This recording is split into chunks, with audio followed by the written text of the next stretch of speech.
Bienvenue à Horreur Québec, le balado. Salut à tous, ici Raphaël de Horreur Québec le balado pour vous présenter un peu cet épisode un peu spécial, l'épisode sur Brain Freeze qu'on a tourné avec Julien Knafo. Je dis un peu spécial parce que c'était supposé être notre premier épisode qu'on vous diffuse qui était tourné en présentiel. En fait, on a tourné ça au Turbo House grâce à l'ami Christophe G du podcast Metal Maniac, que je vous recommande d'écouter d'ailleurs, un excellent podcast qui mélange horreur et musique metal. Le problème, c'est qu'on a eu un petit problème de carte mère avec l'ordi, donc on a perdu pas mal l'accès aux fichiers vidéo. J'ai pu sauver l'audio. Il y a des petits bugs de temps en temps, mais ça paraît pas trop, ça vous gâchera pas l'écoute. Mais voilà, ça vous explique un peu peut-être la différence au niveau de la vibe, là, parce qu'on est tous un à côté de l'autre puis qu'on se parle. Puis on fait des références aussi dans l'épisode sur le fait qu'on est dans un bar, donc c'était pour avertir que c'est pour ça qu'on dit ça. L'épisode parle de Brain Freeze, évidemment. J'ai avec Nafo qui a été très généreux en entrevue, qui était super sympathique. On a parlé aussi beaucoup de musique de film. On avait envie d'aborder ce sujet-là depuis longtemps, puis on trouvait que c'était un invité parfait parce qu'il est aussi compositeur. Brain Freeze est toujours au cinéma alors qu'on sort ce podcast-là. On vous encourage vraiment à aller l'encourager, à aller le voir en salle. Comme vous savez, Chloé et moi, on a déjà parlé au balado, on a adoré le film. Qui mélange comédie noire, suspense, un peu de thriller, puis film de zombies, évidemment. Avec une touche personnelle et puis un petit côté engagé, environnemental. Donc, sans plus tarder, on passerait tout de suite à l'épisode de notre entrevue avec Jean Knafo. Donc, bonne écoute à tous.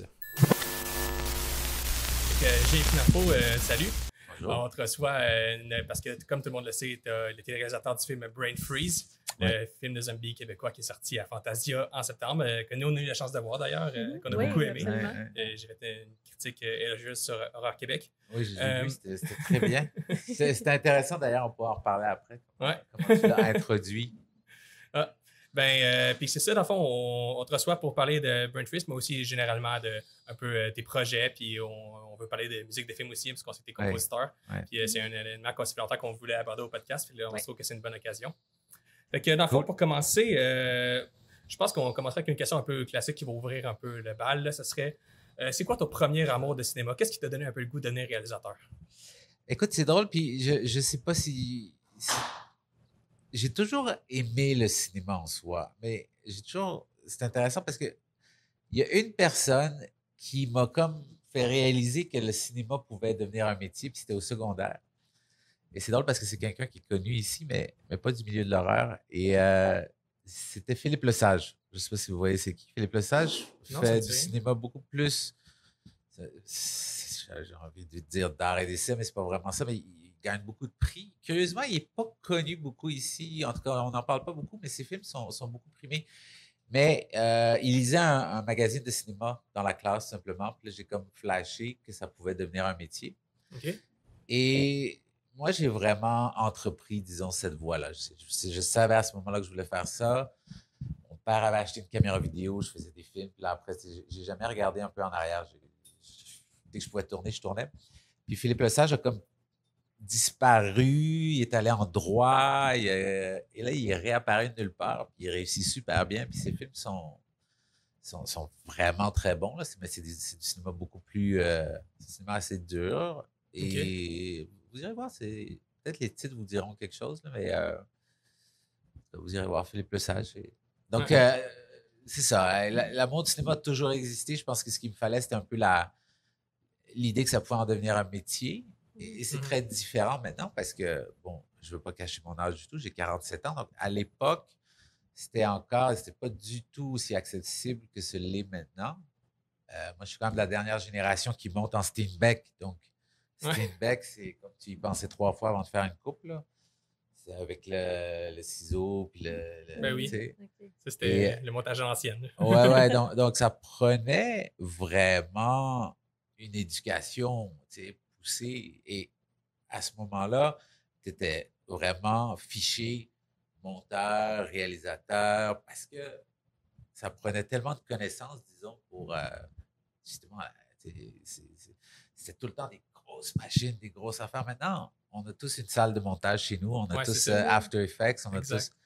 Ce qui pour moi, j'adore ça, je trouve ça formidable. Puis je m'intéresse d'ailleurs à tous les aspects, mais je ne suis pas maître d'aucun de ces aspects-là. La musique de film, c'est une autre histoire, là, mais d'y avoir accès, ça me permet de le comprendre beaucoup mieux, de planifier, en tout cas certainement mieux aussi mes tournages.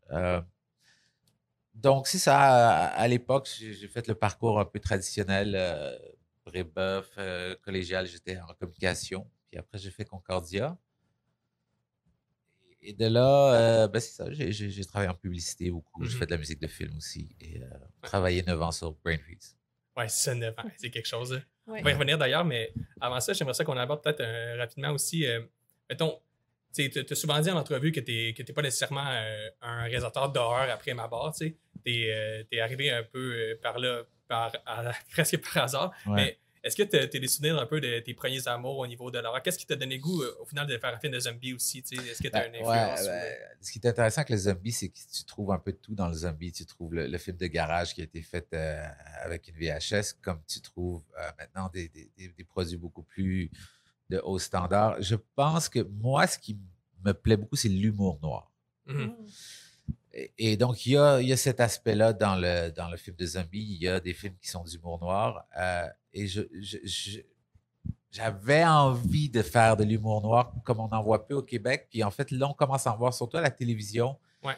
Avec séries noires, Ouais. avec c'est plus cette espèce de pince sans rire, un peu est-ce qu'on est censé rire ou pas vraiment? Oh, C'est ouais. pas caricatural. Puis j'aime beaucoup ce qu'ils font d'ailleurs. C'est quoi l'autre François série Letourneau aussi? puis Ouais. Jean-François C'est Rivard. très c'est ça, c'est très pince sans rire. Tu souris, puis en même temps, c'est comme. Fait que c'est ça. Dans le côté zombie, c'était ça qui m'intéressait. C'était vraiment. Après, c'est une série de circonstances qui ont fait que Brain Freeze est devenu ce qu'il est devenu parce que il a évolué sur les 9 ans. Je peux pas dire que je regrette parce que je pense que c'est devenu un meilleur film. Mais je souhaiterais que si j'en fais un autre, ça ne prenne pas 9 ans. Ouais. Mais j'ai envie de dire aussi que cette expérience-là a relativisé beaucoup le cinéma pour moi. Et Ouais, beaucoup. c'est sûr qu'en 9 ans. Pas péjorativement, pas mon Dieu, ça prend 9 ans pour faire un film, c'est bien plate. Beaucoup plus parce qu'il y a eu dans cette expérience-là énormément d'aspects humains. C'est-à-dire que j'ai vécu beaucoup de choses à travers ce film-là.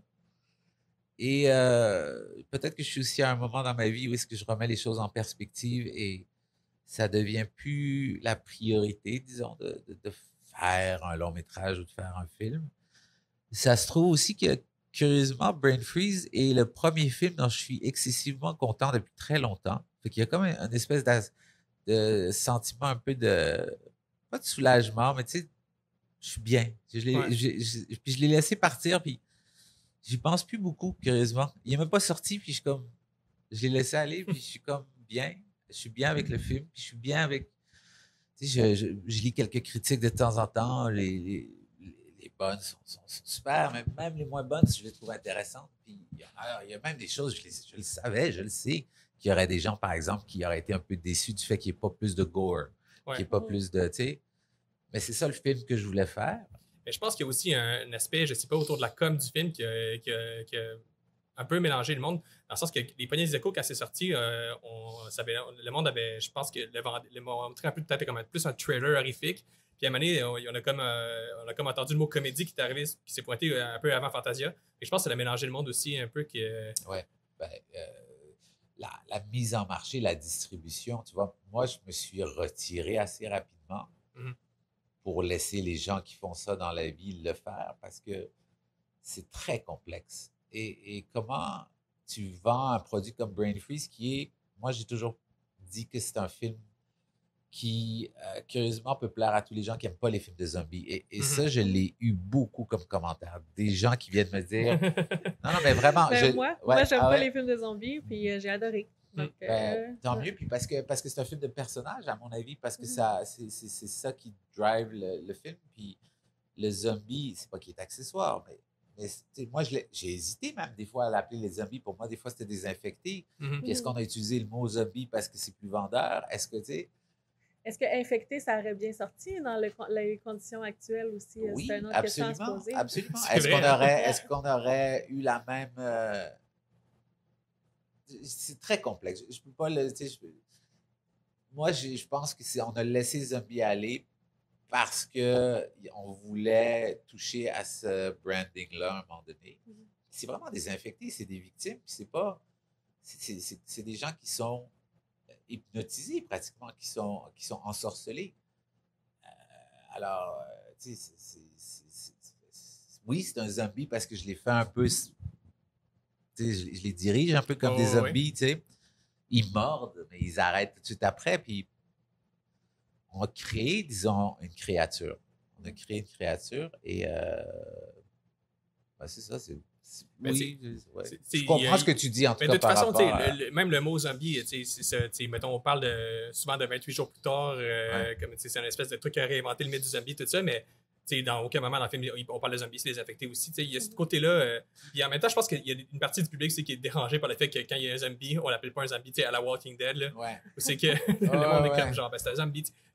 On l'a fait ça justement dans la scène de la guérite avec les policiers. Puis exact, c'est ça. Ouais. Puis en tout cas, c'est intéressant parce que justement, sur les 9 ans où j'ai développé ce projet-là, j'ai vu toutes ces choses-là sortir. Et à chaque fois, puis justement, je regarde ça avec un recul, il y avait toujours un cringe moment parce que j'avais toujours peur qu'on allait faire le film que j'essayais de faire, tu sais. Mais en même temps, c'est jamais arrivé parce que ça peut être tout, vraiment, le film de zombies. Et c'est pas comme si tout le monde essayait de faire Alien 5 ou Alien 6. C'est vraiment, c'est un thème. C'est sûr que le monde va te comparer avec Les Affamés de Raymond Aubert, mais c'est vraiment pas le même film. C'est à des années-lumière de différence. S'ils veulent le comparer, j'ai pas de problème. Je pense qu'ils peuvent le faire d'un point de vue... oui, c'est le deuxième film qu'on dit qu'il est de zombie ou le troisième avec le scaphandre. Ouais, c'est vrai. Moi, tu vois, bien sûr que quand tous les deux, je pense, je peux pas parler pour lui, mais quand on a su que l'autre faisait un film de zombie, on a eu un moment. Moi, j'ai eu un moment de cringe moment. C'est clair. J'avais un doute qu'il allait passer avant moi parce qu'il y avait, il avait son bagage et tout ça.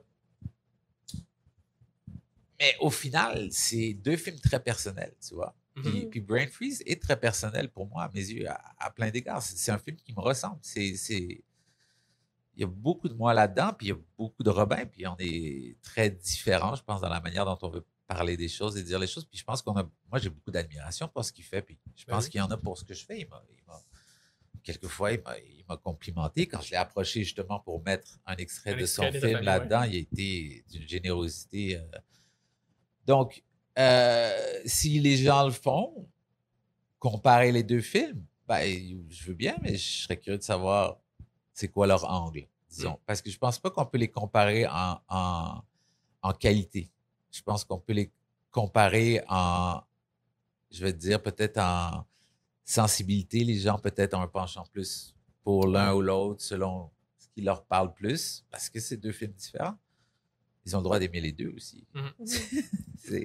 Donc, c'est ça. Au final, puis tu vois, justement, en ce moment, beaucoup de gens parlent du jeu vidéo Last of Us. Oui. Ouais. Je rigolais toujours avec la mère de mon ex, en fait, parce que c'était le jeu, je l'ai fini au complet, puis à chaque fois, je dis, ben, c'est parce que je fais de la recherche, tu comprends? Mais toutes les idées là-dedans, c'est des idées que j'avais aussi. Puis là, tu vois, là, les gens le comparent en disant, ah, y a-tu copié, y a pas copié? Ben non, puis la même chose, le plan des chaises dans le film de Robin. Ouais. Moi, il était dans mon démo avant que je le voie le film. Mais c'est pas le même plan, c'est pas la même chose. Puis ces idées-là, elles peuvent exister dans l'univers et c'est ça qui est intéressant. En même temps. Ouais. Puis c'est vrai, j'avais pas pensé au plan des chaises, mais ouais. Mes professeurs, ils me disaient toujours tout a déjà été, j'ai étudié en littérature, tout a déjà été écrit dans le contexte. Il suffit d'écrire qu'est-ce que tu veux écrire, mais à ta façon. Comment toi, tu vas l'amener. Donc, Puis il y a des gens, justement, tu peux tout de suite les voir, les gens qui ne sont pas vraiment des auteurs, parce qu'eux vont copier. Et tu sais, quand Tarantino a fait Pulp Fiction, tu as eu une série de films de réalisateurs qu'on a oubliés, qui n'ont jamais... Parce que tout ce qu'ils ont fait, c'est de copier ce que... Ah non, c'est clair. Tu as des inspirations, c'est sûr. Tu peux t'inspirer d'eux, mais tu as raison. C'est là où est-ce que tu deviens, finalement, à mon avis, une voix. Mais tout le monde a des inspirations de toute façon. Là, Ouais, personne s'assoit devant une caméra sans avoir déjà vu un film. Donc, juste pour finir là-dessus, tu vois, j'entends des fois des gens qui sont presque fâchés de brain freeze. Je m'en excuse parce que j'ai l'impression de les empêcher de dormir, mais ça a l'air d'être un sentiment qui est... Moi, je ne l'aurais pas fait de cette manière-là. Ouais. Et tout ce que j'ai envie de dire, c'est tant mieux. Ouais, Tant mieux, parce que c'est pas ça le but, tu sais. Puis donc, cette personne-là, elle va le faire comme elle veut le faire, tu sais. Ben, je pense qu'il y a ce côté-là aussi qui est comme un peu, des fois, le monde est mélangé. Surtout au Québec, avec notre cinéma, qui est un cinéma un peu d'État. C'est tout un peu financé par le gouvernement et tout ça, les subventions. Fait que, des fois, le monde a l'impression que si tu fais un film de zombies, ça va être le film de zombies québécois, mais mettons, ça ne sera pas le film de zombies de Julien Knafo. Ouais. C'est intéressant. Il y a peut-être ce côté-là un peu. Puis... Ouais. Je n'ai pas pensé à ça, mais c'est intéressant. Ouais, c'est plate, par contre, mais c'est intéressant. Ouais. Mais il y a ce sentiment le sentiment d'auteur au Québec, des fois, au niveau du cinéma, il est peut-être un peu... On l'a transposé, c'est-à-dire que tu le transposes dans une collectivité, finalement. Et je ne sais pas si j'ai raison, mais j'ai l'impression que c'est plus fort à Québec qu'à Montréal. Peut-être. Je ne sais pas. C'est vraiment, je te dis ça en toute retenue, là, je ne sais pas si c'est... Mais tu parles des institutions, puis ça, c'est très intéressant parce que j'ai navigué pendant 9 ans à travers ces institutions-là.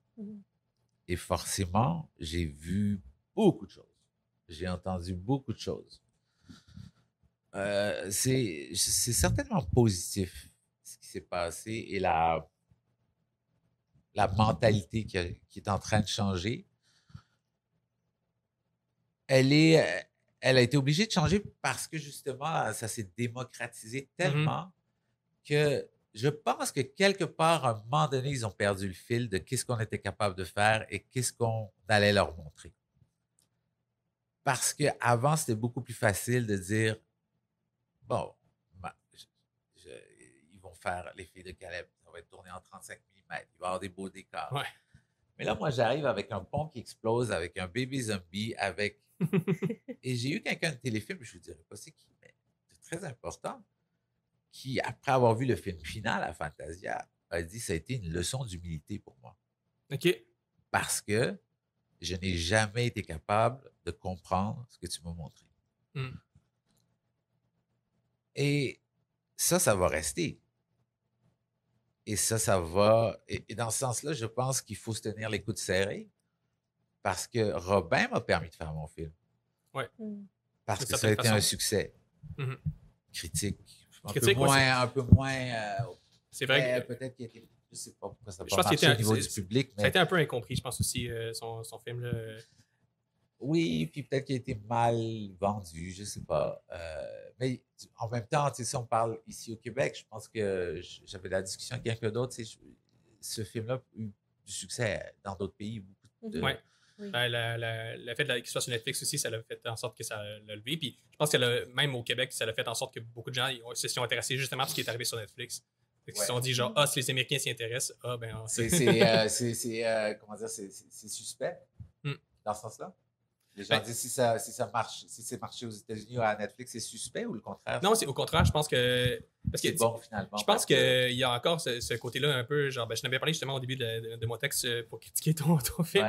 C'est intéressant. Il y a encore ce côté-là, je pense, qui est encore présent chez bien du monde, qu'un film québécois d'horreur, ça va être forcément mauvais. Ouais. Mais tu sais que ça m'a surpris. Je m'y attendais. Pourtant, j'aurais dû m'y attendre. Puis quand j'ai lu cette phrase-là que tu avais écrite, que les gens avaient déjà... l'attendaient, disons, avec... une brique puis un fanal. Avec une fanal, j'ai fait, ouais, quoi? Mais c'est ça le milieu de l'horreur, je pense. Ouais. Je comprends. Mais je pense que... Puis peut-être que moi-même, j'ai navigué dans ces eaux-là à un moment donné, puis j'ai été très critique. Oui, puis il y a quelques années, oui, peut-être un peu plus, mais je peux honnêtement affirmer maintenant que ça ne sert à rien. Ouais. Que c'est vraiment qu'il faut qu'on se tienne les coudes serrés, puis on n'est pas obligé d'aimer ça, mais il ne faut pas se fâcher puis s'empêcher de dormir à cause de ça. C'est clair, là. Tu fais juste, tu sais, cool, on fait du cinéma de genre. Il y a peu d'élus. Moi, je suis excessivement privilégié, mais je l'ai pas gagné. Là. J'ai trimé pendant 9 ans. C'est pour me rendre là. Fait que je suis pas. Ça m'est pas arrivé comme ça comme un cheveu sur la soupe. J'ai travaillé très fort, mais c'est vrai que c'est frustrant parce qu'il y a peu d'élus et beaucoup de talent. Ouais. Beaucoup, beaucoup de talent. Et du talent qui n'arrive pas à s'exprimer encore, justement, en partie pour les raisons que je pense qui sont qu'il y a encore un fossé entre ce que toute la nouvelle génération est capable de faire rapidement et avec peu de moyens. Et je prédis d'ailleurs que, parce que moi, je trouve que la machine est beaucoup trop lourde encore. Ouais. Et il y a encore trop de gens qui protègent une espèce de chasse gardée. Tout ça, ça va disparaître bientôt. Puis je pense que les films vont coûter moins cher et vont être bien mieux. J'ai pas envie de dire bien mieux faits parce qu'ils sont tous très bien faits. Ce que je dis, c'est que je pense qu'on se fait croire encore qu'on a besoin de beaucoup plus que ce qu'on a réellement besoin pour faire un film. Pour citer Aurel San, si tu veux faire les films, tu as juste besoin d'un truc qui filme. Oui, mais tu sais, c'est... en même temps, tu sais, moi, ça a été une leçon d'humilité, Brain Freeze. Je pense que je suis rentré là-dedans en disant, je vais leur montrer comment on peut faire un film tout seul. Je me suis fait... Pas que je me suis fait ramasser, mais j'ai appris tellement de choses. D'abord, pas que je le savais déjà, mais tu travailles en groupe parce que tu travailles avec des gens qui vont t'amener quelque chose que toi, tu n'es pas capable d'aimer. Ben oui. Sinon, va faire ton film tout seul. C'est pas ça que je dis du tout. Je dis pas, je vais faire le film tout seul. Ce que je dis, c'est que les gens vont avoir une compréhension beaucoup plus approfondie, par exemple, de ce que c'est un effet visuel et de ce que ça va prendre. Et dans ce sens-là, moi, j'avais une longueur d'avance. Et il y a eu des moments où j'ai été capable de tourner une scène, mais personne dans l'équipe savait ce que je faisais. Mais je n'avais pas eu le temps de l'expliquer. Mais je pense que dans 10-15 ans, tout le monde va savoir ce que je faisais. Mais il y a eu d'autres moments aussi où, heureusement, que les autres étaient là pour me montrer comment faire. Et que je pense que moi, je suis sorti avec la certitude, et d'ailleurs aussi beaucoup plus de connaissances et d'idées de comment je vais aller chercher mes collaborateurs pour la prochaine fois. Parce que même en publicité, je viens d'un milieu publicité où est-ce que je faisais des choses à 3 personnes. C'est génial, mais on faisait After Effects, on faisait tout. Donc, j'ai appris tellement de choses. Mais tu vois, j'ai eu différents collaborateurs et je te dirais, là-dedans, il y en a, puis c'était surtout vers la fin, là, je m'assois puis je me tais. Puis je les regarde faire ce qu'ils ont à faire. C'est beau, c'est le fun. Et c'est même soulageant. Tu sais, des fois, tu as l'impression qu'il faut que tu rentres là. Puis c'est comme ça aussi avec les acteurs. Les acteurs, tu leur dis rien. Ouais. Puis moi, j'ai plutôt tendance à être angoissé quand c'est comme ça. J'ai l'impression qu'il faut que je leur dise des choses, tu sais. Mais j'imagine que ça dépend de l'acteur aussi. Exactement. Mais... Il y en a qui ont besoin d'être filés. Du lien de confiance aussi. Puis ça, c'est des choses qu'il faut que tu saisisses avant le tournage. Il faut que tu en parles. Il faut que tu sais, c'est ce genre de choses que j'ai appris aussi. Après, Yanni, le garçon, moi, je considère que j'ai été hyper chanceux parce que je le trouve hyper talentueux. Il est super bon. Et d'un naturel. Mais il faisait une prise, hein. Ah oui. J'ai dit, c'est beau. Je dis, ben là, je peux-tu en faire une deuxième? Je dis, non. C'est bien. Non, il en faisait une deuxième. Puis il s'intéresse au cinéma. Ouais. Fait qu'on avait vraiment... C'était le fun d'être avec lui. Puis il me proposait même des affaires. Puis je lui disais, oh, on va faire ce que tu as dit, c'est super bon, mais je ne le dirai pas. mais il y a 1 ou 2 plans, c'est lui qui a eu l'idée. Ah oui? Ah oui. Et c'est ça qui est... C'est ça la leçon. C'est qu'il faut aborder la création, la réalisation d'un film en se disant, j'y vais instinctivement. Tu ne peux pas faire autrement que j'y aille instinctivement. Et il faut que l'instinct ne soit jamais basé sur ton ego. Fait qu'il faut être capable de voir quand est-ce qu'il essaye de plaire à ton ego et quand est-ce qu'il va vraiment vers instinctivement, non, oui, tu as raison, c'est ça qu'il faut faire. Donc, les gens vont te proposer des choses, puis Moi, je pense à... Je bois de l'eau, je pense avoir l'air. Mais dans le processus du film, ça a changé, j'ai compris ça. Et je pense que j'ai ça en moi, j'avais cette mentalité-là. Mais j'ai réussi à la comprendre assez pour l'appliquer correctement vers la fin. Et j'ai hâte au prochain tournage pour ça. Ouais. Si j'ai hâte de faire un autre film, c'est pour ça. Voir comment je vais appliquer ce que j'ai appris. Et il y a eu un moment où un acteur m'a dit, tu sais, je pense pas que c'est la bonne mise en scène. Puis c'était un peu choquant. C'est pas qui le sait, je Sur le coup, j'ai dit, ben, on n'a pas le temps, il faut le faire comme ça. J'ai eu une seconde, j'ai dit, non, il a tellement raison. Et j'ai mis toute l'équipe en retard, j'ai tout changé. Mais il y avait tellement, et c'est tellement mieux. Tellement. C'est le fun que tu as eu cette humilité-là. Là, puis ça montre aussi que moi, je trouve que c'est une grande qualité qu'un réalisateur soit capable de faire ça. Parce que des fois, sinon, tu peux. Je veux dire, le film, c'est un art collaboratif de base. Là. On met souvent le réalisateur sur un piédestal à cause de la théorie des auteurs, Truffaut, tout ça. Mais le film, il faut quand même garder à l'esprit que c'est le travail de plein de gens. Ne serait-ce que la musique, c'est sûr que toi, tu composes aussi ton film. Là, d'ailleurs, je sais pas si on avait vu on en parlera après, c'est intéressant aussi. Mais c'est dommage si les réalisateurs ne font pas ça parce qu'ils n'ont rien à perdre. Hein. Il n'y a absolument rien à perdre parce qu'ils peuvent dire non à tout le monde. Si instinctivement, ils pensent que c'est la bonne chose qu'ils font. Tu comprends? Donc, d'accepter de suivre son instinct et d'accepter qu'il y a l'ego qui risque de rentrer en ligne de compte et de faire attention de ne pas aller là, tu n'as rien à perdre. Ben oui. Parce que c'est pas l'ego qui va faire un bon film. Exact. On est d'accord, là. Oui. Mais oui, ça a été une belle leçon. Puis peut-être que j'étais prêt aussi pour ça à ce stade-ci. Puis ça va me permettre de vraiment aller chercher les collaborateurs différemment que je l'ai fait pour ce film. Ah ben c'est... En tout cas, ne serait-ce que pour travailler avec Roy Dupuis, j'imagine que ça prend un peu d'humilité parce que c'est quand même l'espèce de monstre sacré du cinéma québécois. Là. C'est comme un peu le mythe. Je veux pas m'étendre sur Roy Dupuis parce que il est hors classe. C'est un talent brut. C'est un talent brut. Il fait un peu penser à Mario Saint-Amand aussi, avec qui j'ai travaillé, qui sont deux. Tu y vas pas pour le plaisir. Ouais. Tu les choisis pas pour le plaisir. Quoique des fois, tu as du plaisir.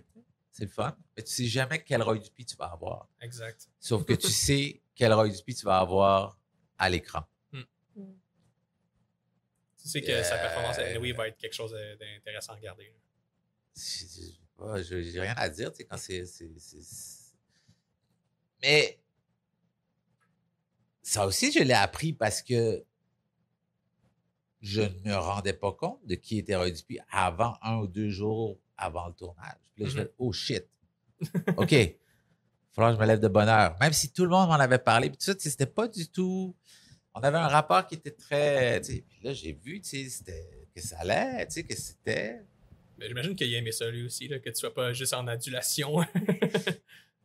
Je sais pas, il faudrait lui demander. Je pense et j'espère qu'il a reconnu qu'à la fin, j'avais compris justement cet aspect-là de la réalisation par rapport à... Et que si on avait à retravailler ensemble, je pense que ce serait beaucoup plus facile. Je vais parler pour moi. De collaborer avec lui. Et ça, moins douloureux, moins... Ça m'appartient quelque part. Ça lui appartient pas. C'est mon problème aussi. Là,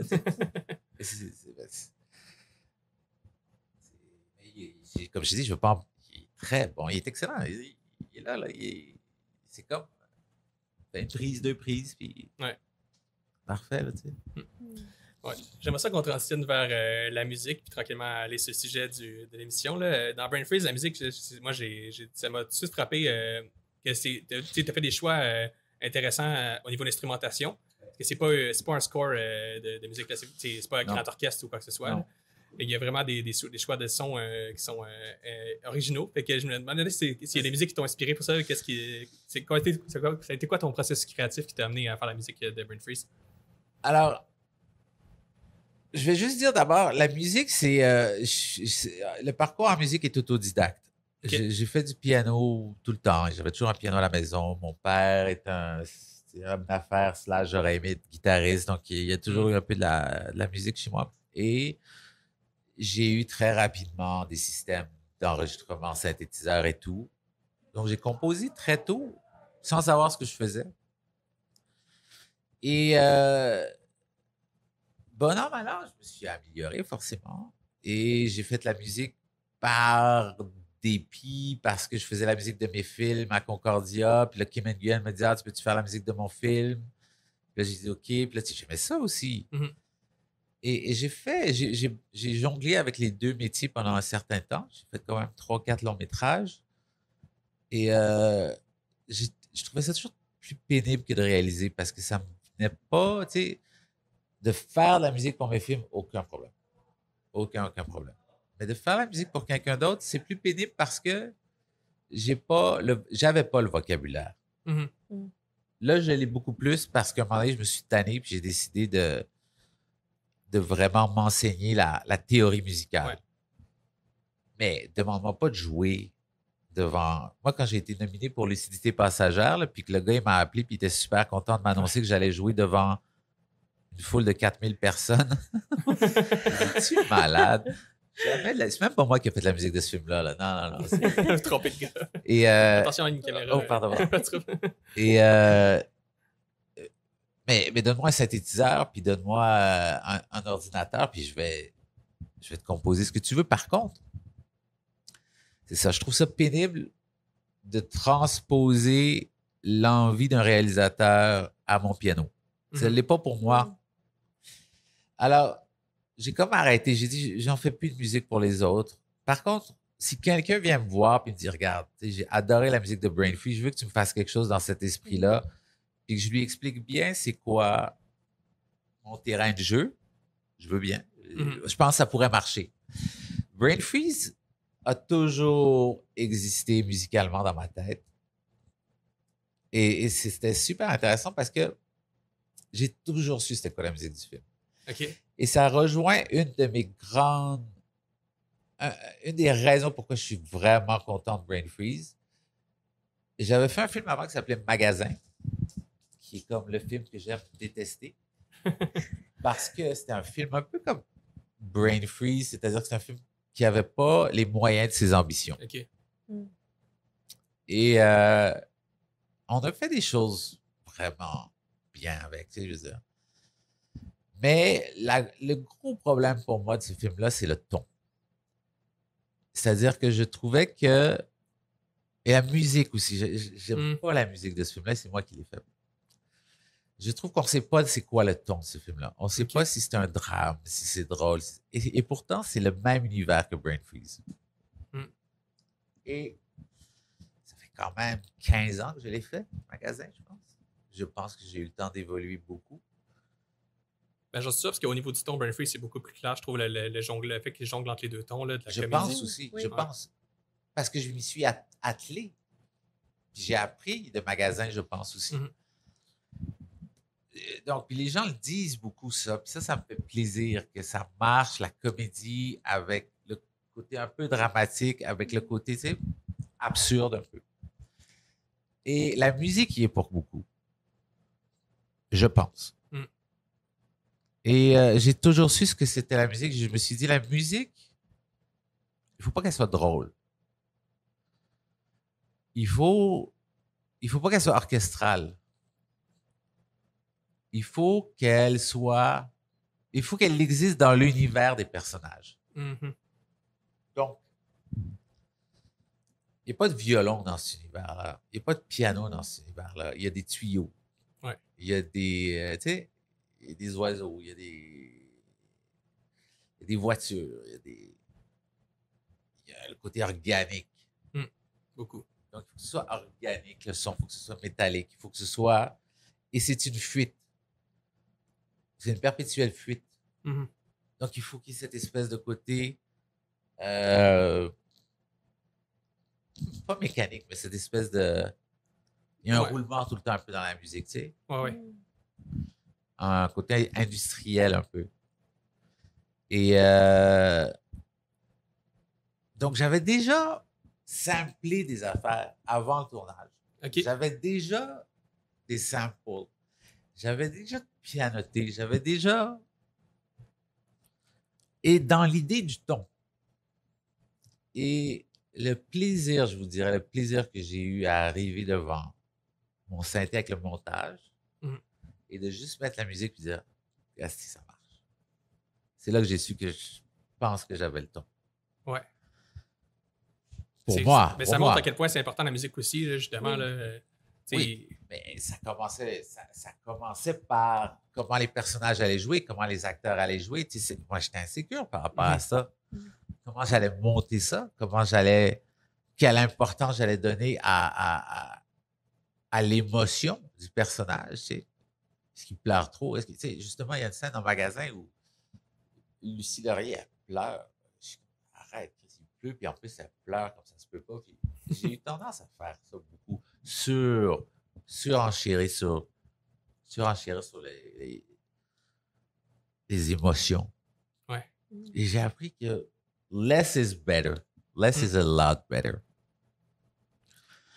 Fait que j'y suis allé avec fébrilité, sachant que je m'étais cassé la gueule. Ouais. En espérant que je réussisse. Ouais.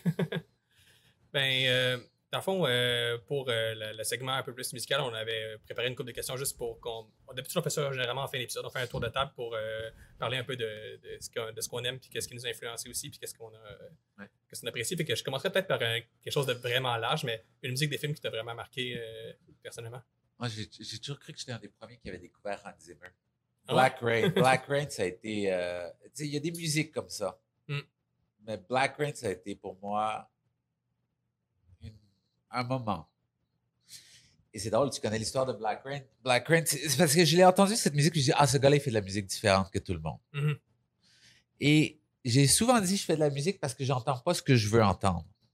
Ce qui est plus vrai du tout maintenant. Ouais. Maintenant, j'en entends même trop, je sais même plus où écouter. Puis là, c'est bon, est-ce que c'est bon? Puis là, je me bâtis une playlist, genre, je sais plus combien. Mais à l'époque, c'était pas ça, c'était très orchestral. Puis ça. C'est beaucoup de John Williams, puis toute la mode qu'il a amenée. C'est les grands maîtres de la musique de film, tu sais. Mais moi, je pense que j'avais une approche déjà... Lui, il l'appelle une approche européenne, Hans Zimmer. C'est-à-dire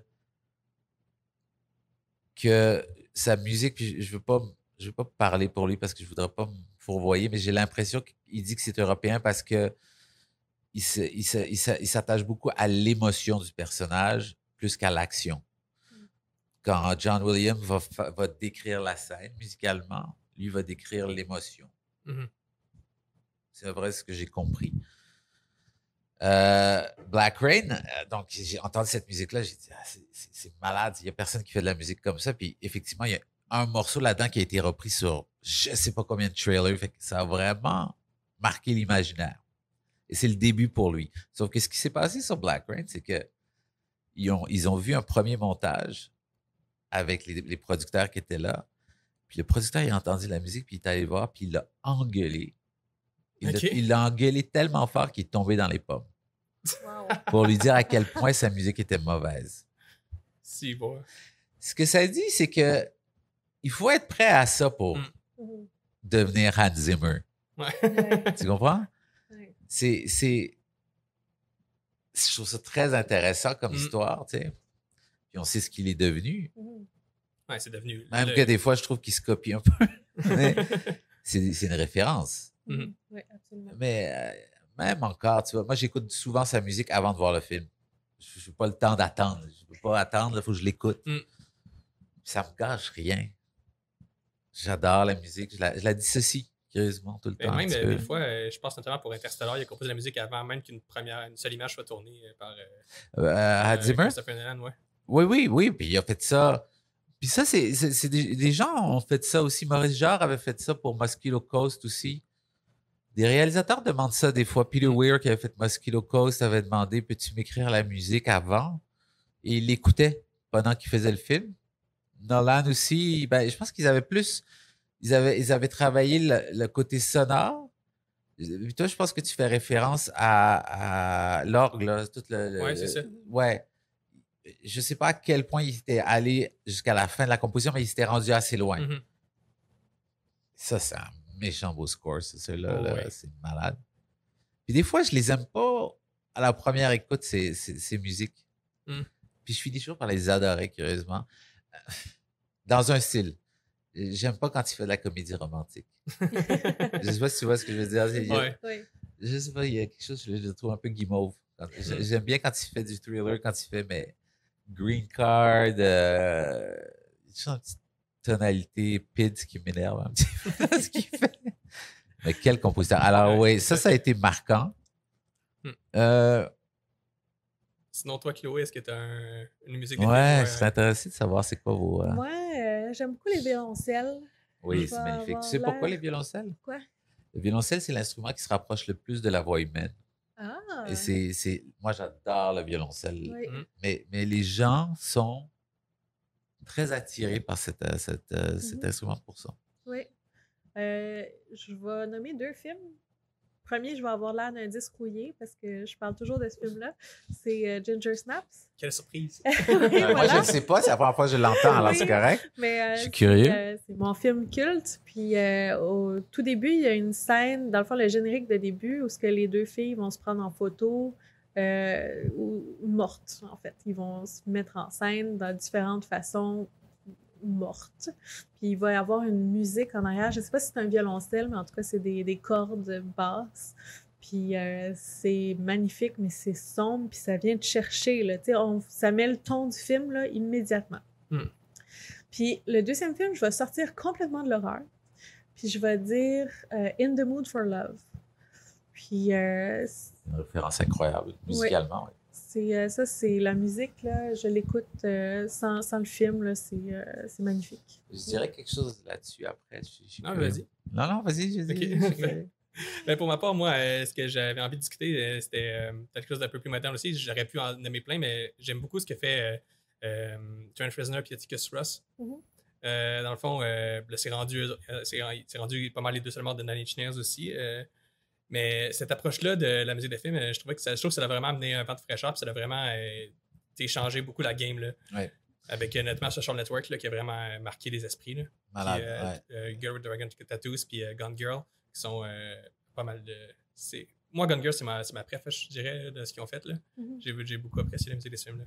Ce que vous dites rejoint ce que j'allais dire, et parce que j'ai dit auparavant que je ne tripe pas tant que ça sur les musiques classiques.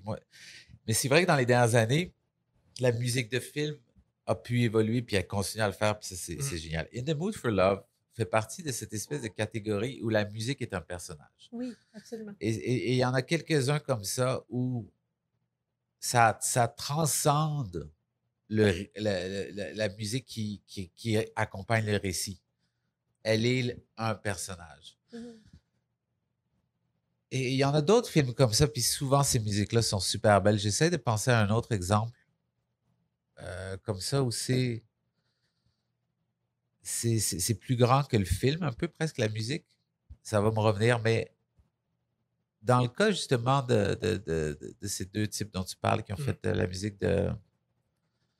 Ils ont fait Fight Club aussi, je pense. Ils ont fait... Je ne sais pas si c'est eux qui ont fait Fight Club ou c'était... En tout cas, c'est...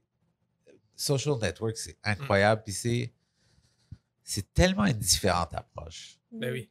C'est une différente approche parce que encore une fois, c'est peut-être pas le même personnage, mais c'est des musiques qui servent autre chose que juste accompagner.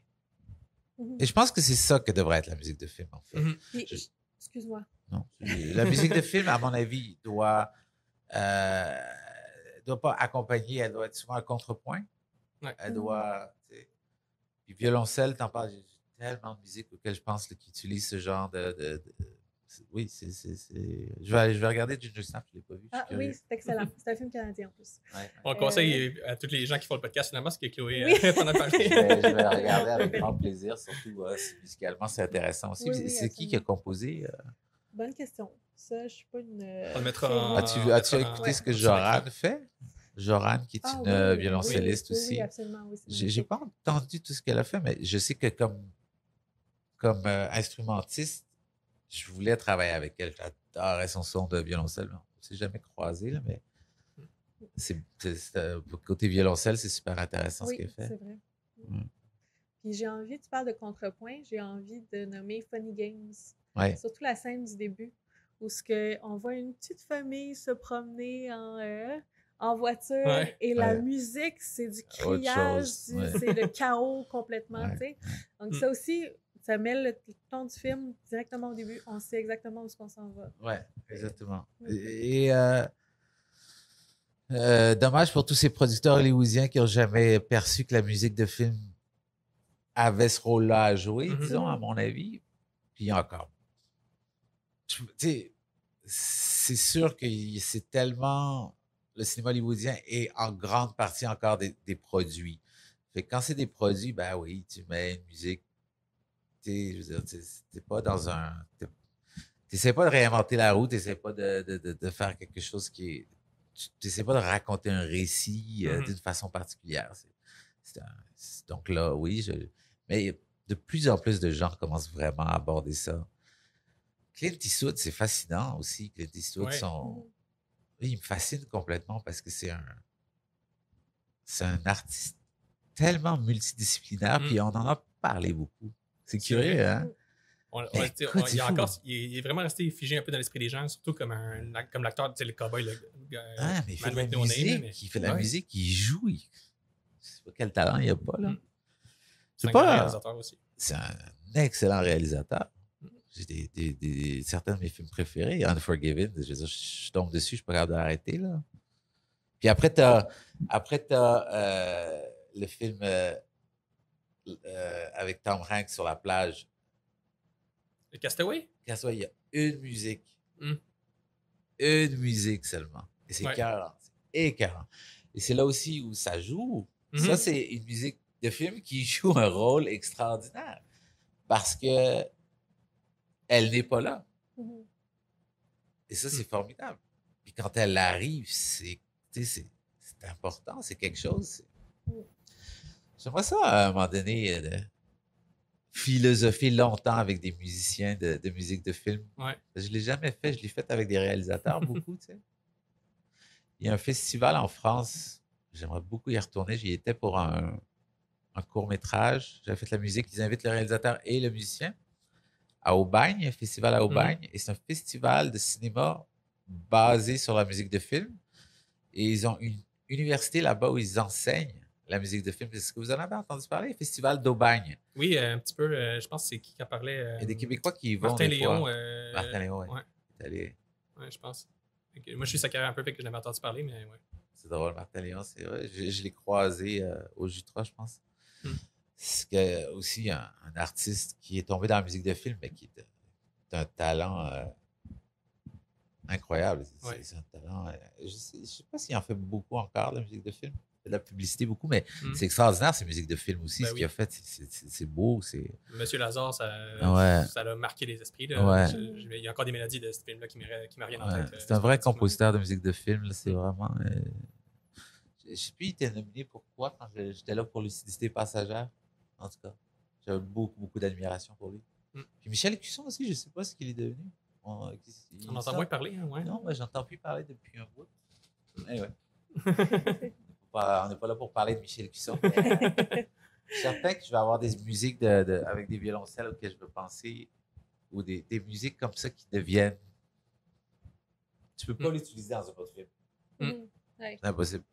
Ouais. Mais si tu veux avoir des conversations philosophiques sur les compositeurs, fais un podcast.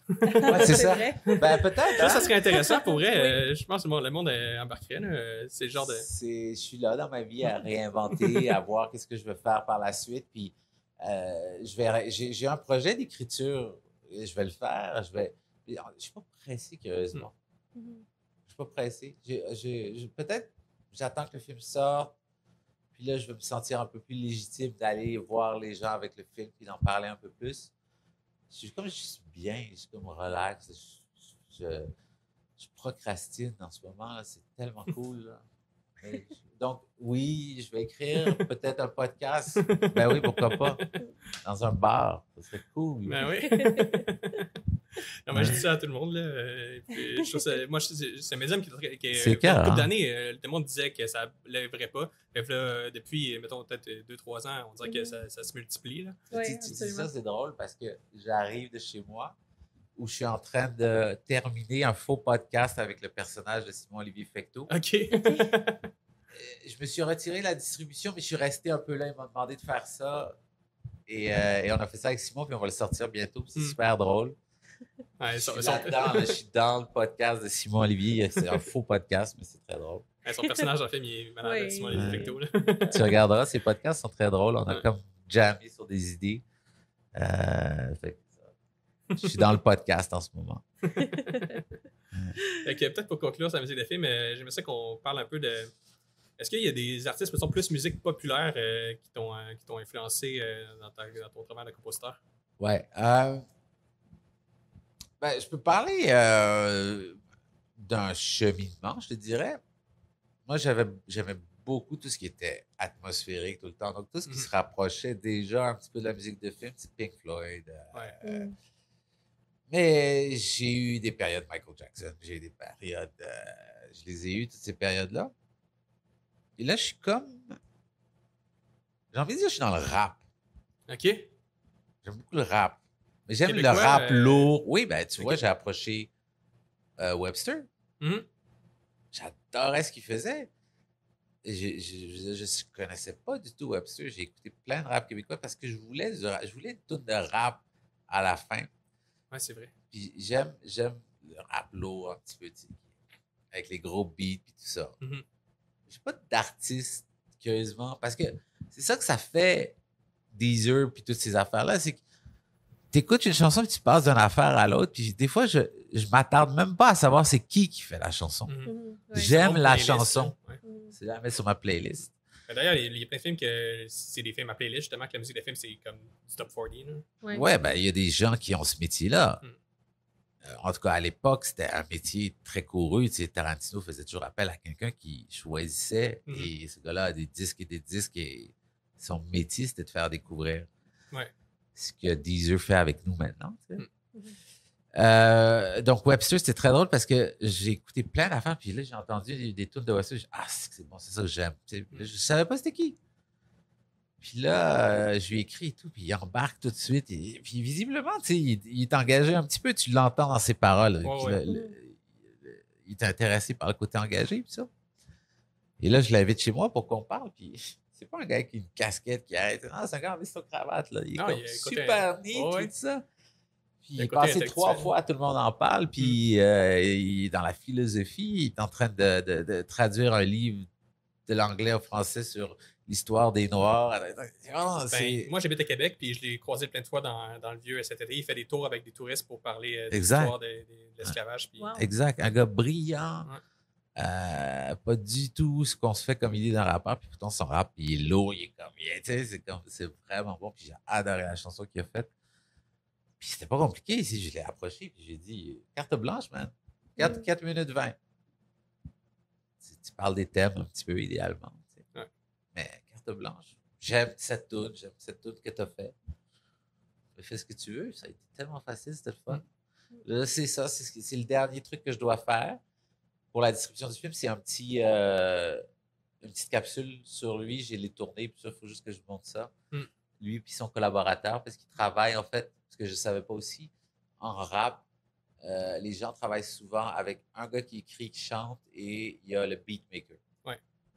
Je ne savais pas ça. Il y en a qui font les deux, mettons, je pense à Ken Lo, puis une couple des gars de la Claire, ils font ça, mais ouais. Donc, ça prouve encore une fois que la musique n'a pas du tout le même... des thèmes pas de la même façon que le cinéma. Le cinéma, je connais les gens au cinéma, je sais comment c'est fait. C'est mon milieu, c'est ce que je connais, la réalisation. T'sais.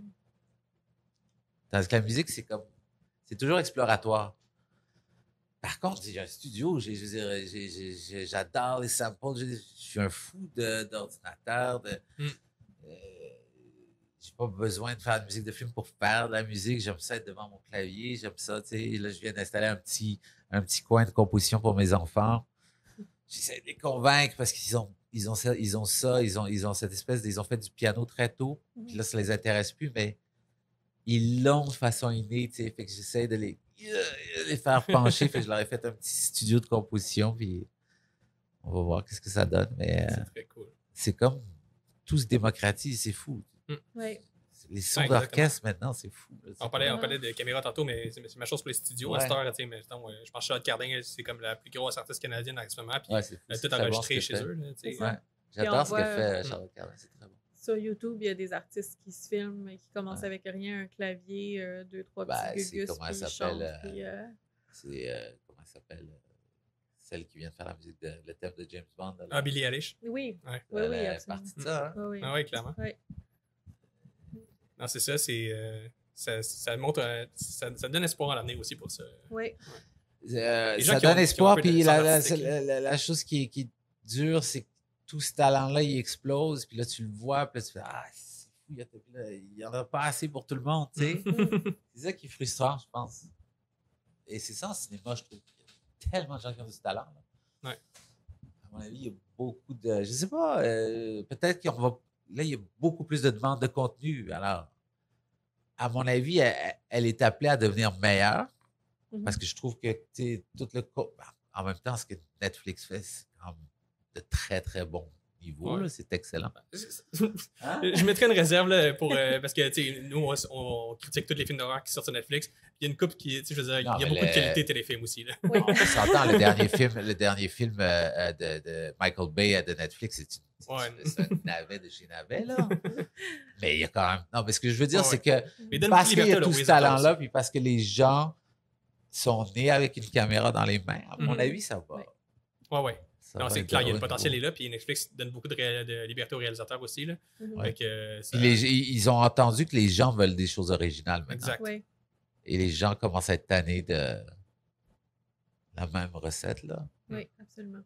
Ben, on le voit avec le succès de Squid Game. Là. Tu en as parlé tantôt à cause du mur en arrière, mais ça montre que le monde est... C'est le plus gros succès ever de Netflix, puis c'est un truc un peu, justement, Battle Royale, horreur. Tu sais que la Corée traîne en justice Netflix à cause de ça? Ah ouais?